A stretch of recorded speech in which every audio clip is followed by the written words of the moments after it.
Hey everyone, Jason here. In this video, I just want to talk about how to handle dining out while managing counting carbs with diabetes. Not gonna lie, it can be a pain in the ass trying to figure out carb counts when you haven't cooked the meal yourself. And if you're a type 1, that's also going to affect how much insulin you're going to give as well. I just used to get so sick of stressing about it. It can be super annoying. It can be really frustrating having to take the mental time away from the people that you're hanging out with to figure out how many carbs are in the burger and the chips that you just ordered.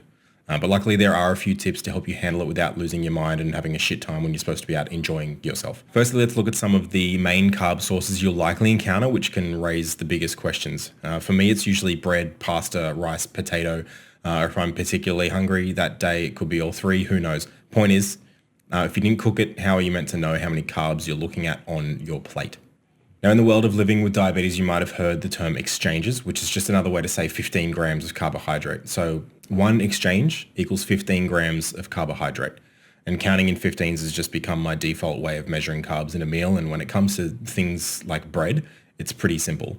So one slice of wholemeal white multigrain bread is going to be around 15 grams of carbs, give or take a gram or so, depending on the type and the brand, but it's a safe bet to make that it's going to be 15 grams of carbs. So one exchange per piece of bread. If you have a sandwich with two pieces of bread, you just double it. So 30 grams of carbs, two exchanges. Usually the fillings on a sandwich are pretty low in carb and have, or have none at all, like butter, cheese, ham, lettuce. Things like tomato and carrot can have a small amount, but generally it's less than 5 grams worth on a sandwich. And honestly, I usually don't even really take them into consideration if I'm out.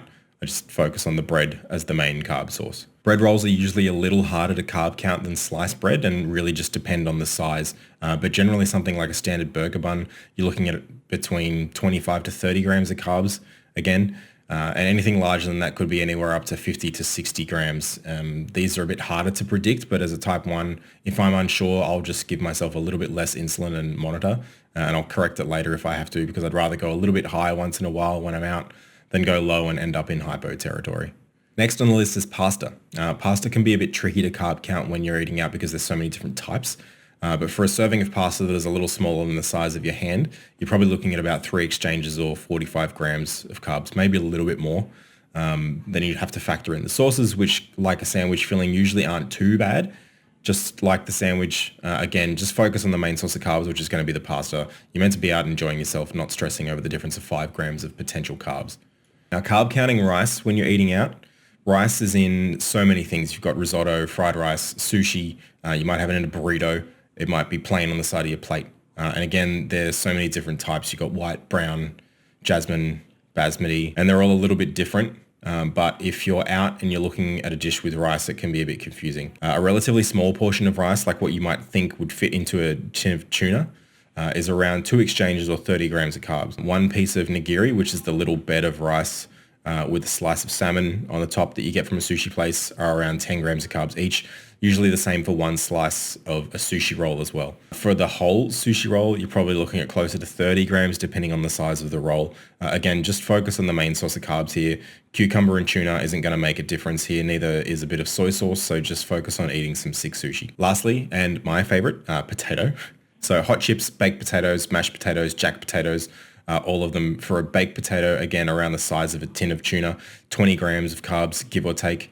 Same with mashed potato. And again, don't worry about the milk or whatever that might have been added to it. Just focus on the potato. A hash brown, depending on the size, but a McDonald's hash brown, for example, 10 to 15 grams carbs.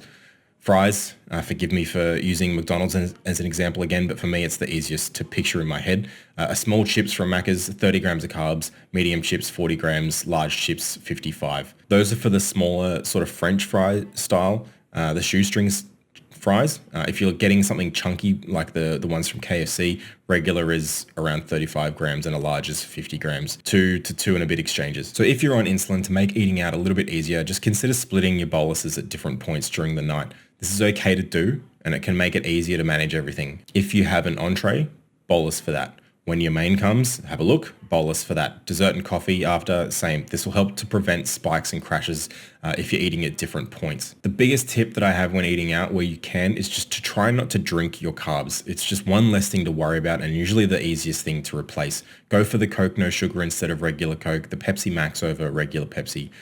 Water, soda water, mineral water, black coffee, tea without milk. All no carb options that scratch those itches and are a great option when you're in a social setting and don't want to stress about carbs. If you're going to have milk in your coffee, sure, I do. Just factor that in as well. It's usually around 5 grams for a regular coffee, closer to 10 for a large. One more tip. There are plenty of apps out there to help with carb counting. I use one called Carbs and Cals, which has a free component and a paid option, but it's great because you can put in a carb source like rice, pasta, fries, and it'll show you pictures of different amounts of that sauce on a plate. And you can use that to compare what you've got in front of you, and it just makes it so much easier to make a quick, educated estimate on what you're eating. There are a lot of numbers to remember, and this just helps to take out some of that extra guesswork. Remember guys, going and eating out, being social, hanging out with friends and family, it's meant to be fun. Stressing about food because of how many carbs you're going to need to count isn't going to be a good time. If you fuck it up occasionally, don't beat yourself up about it. It's not the end of the world. Just adjust as needed. Shit happens and it's not worth ruining your night over. Just correct it and have fun. Hopefully you got something out of this video. Thanks for watching and I'll catch you next time.